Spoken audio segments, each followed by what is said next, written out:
menggunakan multi tester digital untuk mengukur kelistrikan dan komponen pada sepeda motor BIT TGM-FI tahun 2013. Ini BIT keluaran pertama yang tangannya masih menggunakan sistem alternatif current atau AC. Baik, untuk pengukurannya kita akan ke unit kendaraannya. Kita kalibrasi dulu multi testernya. Kita putar ke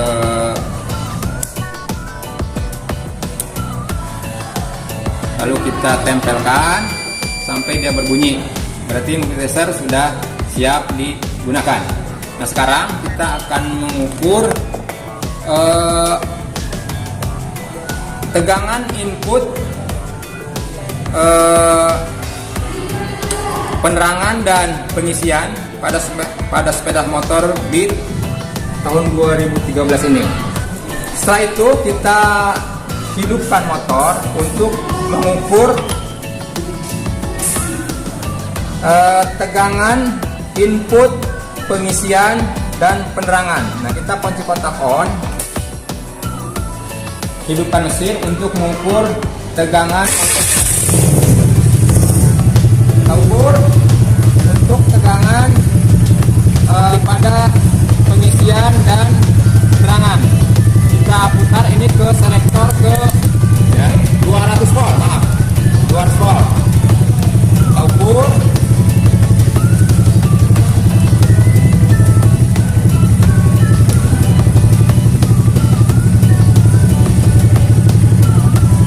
Ingat, yang hitam di masa hijau, yang merah, probe merah kita masukkan ke warna putih karena kita akan mengukur.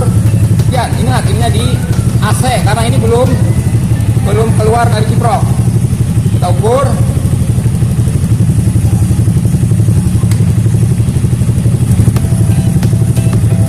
Masukkan probe negatif yang ini ke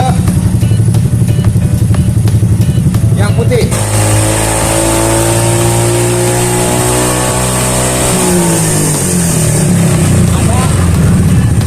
Ada sekitar 79 volt AC.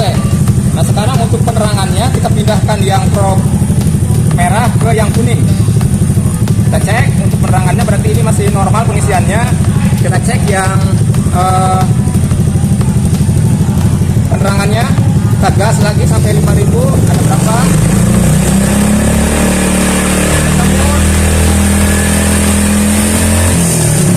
8,4 volt AC ya. Jadi ini masih arus yang masuk dari magnet.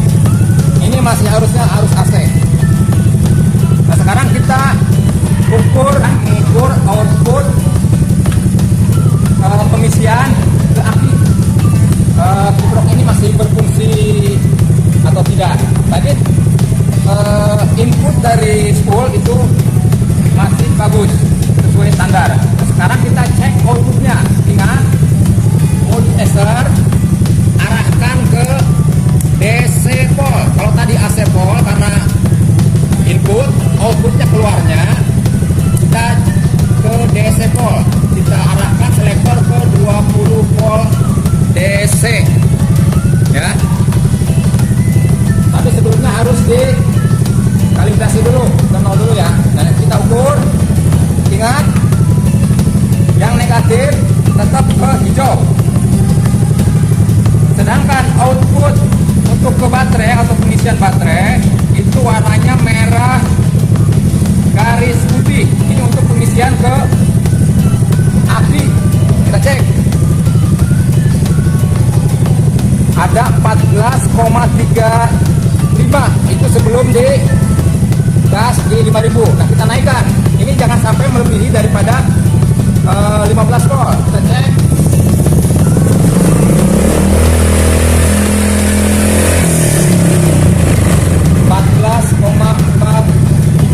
Berarti pengisian ke aki ini sangat bagus atau masih normal. Jadi kiprok ini atau regulator ini masih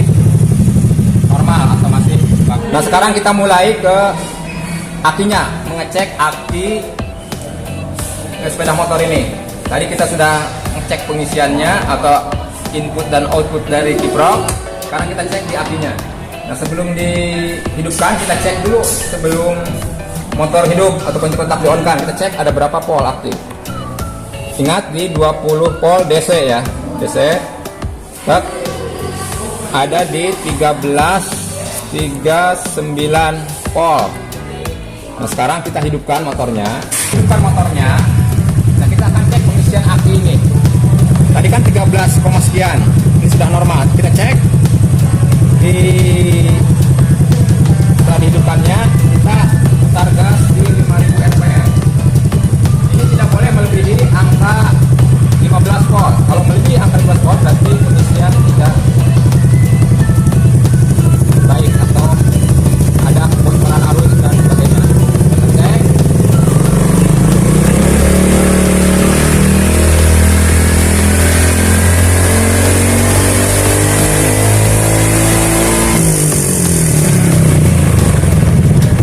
Arus pengisiannya masih normal, ada di 13,94 volt DC. Lanjut kita ke depan. Baik, kita akan mengukur tegangan yang ke lampu kepala atau lampu jauh dekatnya. Kita cek, misalkan tegangannya ada berapa. Kita cek yang warna putih untuk lampu dekat, ya. Kita cek untuk lampu dekat itu ada tegangannya 6,9. Jadi stabil. Kita gas juga tidak akan melebihi daripada tegangan baterai. Karena kalau misalkan melebihi berarti akan putus lampu tersebut. Jadi tegangan di normal di 7 sampai 8 volt. Itu untuk lampu dekat. Kita cek untuk lampu jauhnya 6, sekian ya. Kita akan mengukur tegangan yang ke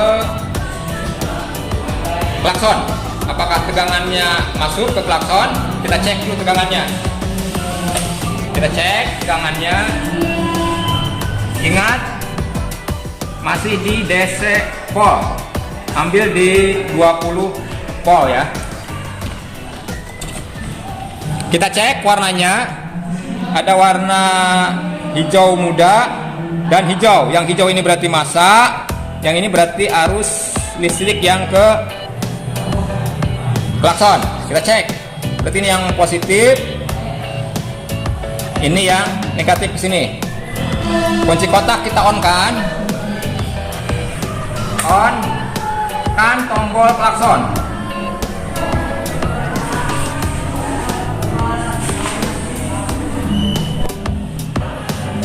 Nilainya ada di 12,91. Berarti arus yang menuju ke klakson itu bagus atau normal. Nah sekarang kita cek klaksonnya.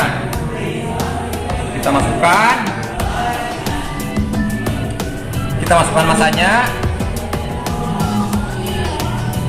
Sekalian kita cek arusnya, arus listriknya yang menuju klakson.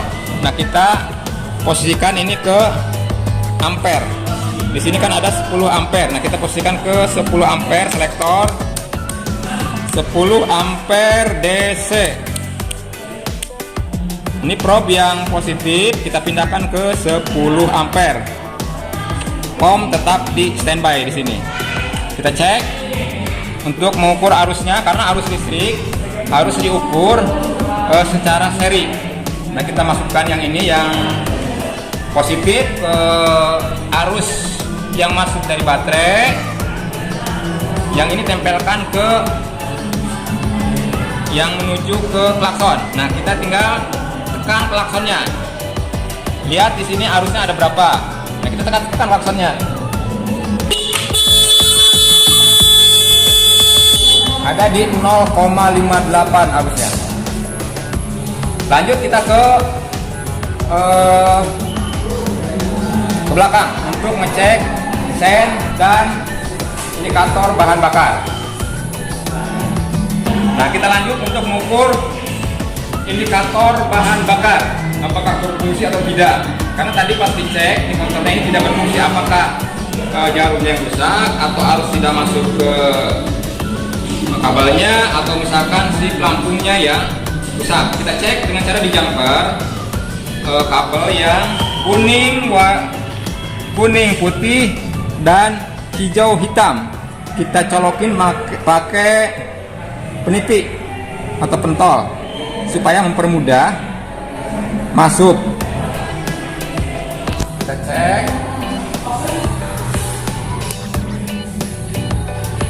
Setelah itu kita jumper. Pakai apa aja, besi atau apa, jumper. Kita kontakkan kunci kontak, lihat jarum, pergerakan jarum. Setelah di jumper begini, lihat jarum bergerak. Nah, jarum bergerak. Nah, berarti si pelampungnya yang bermasalah. Nah, kita tinggal baru dibongkar pelampungnya untuk diganti. Ya. Kalau misalkan bisa diakalin, tapi kalau misalkan tidak bisa, ya pelampung harus diganti. Tapi kalau diganti harus set. Oke, kita lanjutkan. Kita mengukur tegangan yang masuk ke sen, baik sen kiri dan sen kanan. Untuk motor Honda, sen kiri itu warnanya oranye, ya. Jadi sampai ke depan, ke belakang, kiri itu sen warnanya oranye. Ya, kalau masa hijau ya. Kalau yang kanan dia warnanya biru laut. Warna kabelnya biru laut, ini kan masih aslinya biru laut. Nah, kalau masanya tetap warna hijau. Nah, kita cek salah satu kabel yang menuju ke sen. Apakah ada arus yang masuk? Kita gunakan pentol ini supaya mempermudah apakah ada arus atau tidak yang masuk ke sen.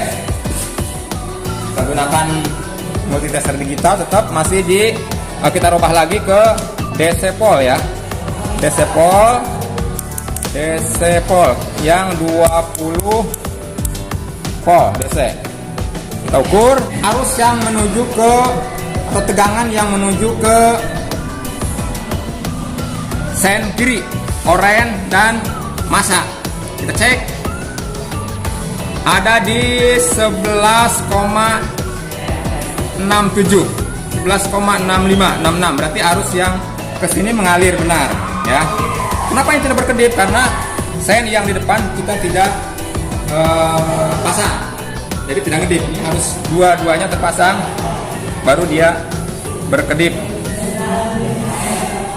Lanjut kita mengukur tegangan yang menuju, ini kita off-kan dulu, kita menuju ke lampu rem.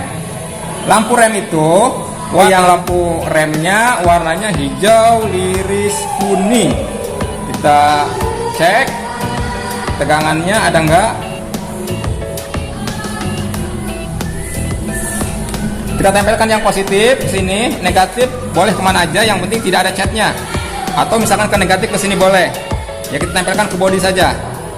Tek, nyalakan kunci kontak, rem ditekan. Nah, ada arusnya 10,87. Ini berarti arus baik yang ke sen, ke lampu rem, dan lampu malam, itu semua ada arusnya. Berarti motor ini normal, kecuali misalnya pas kita cek misalkan lampunya ada yang putus, nah itu harus kita ganti meskipun arus ada. Tapi kalau misalkan lampunya putus, nah itu otomatis si bohlam lampunya harus kita ganti. Nah, mungkin itu saja untuk pengecekan sistem kelistrikan dan instrumen. Nanti kita lanjutkan untuk pengukuran yang lainnya. Bapak contohkan satu untuk penggunaan lampu rem. Nah, kita colokkan yang ini ke kabel warna hijau liris kuning. Nah, yang ini ke masa. Rem ditekan, nyala. Cuma nggak ketahuan nih berapa volt. Nah, coba ya, minimal punya testpad DC. Lebih bagus lagi kalian punya multitester digital ataupun analog. Nah, mungkin itu saja. Terima kasih. Sampai jumpa lagi di lain kesempatan. Assalamualaikum warahmatullahi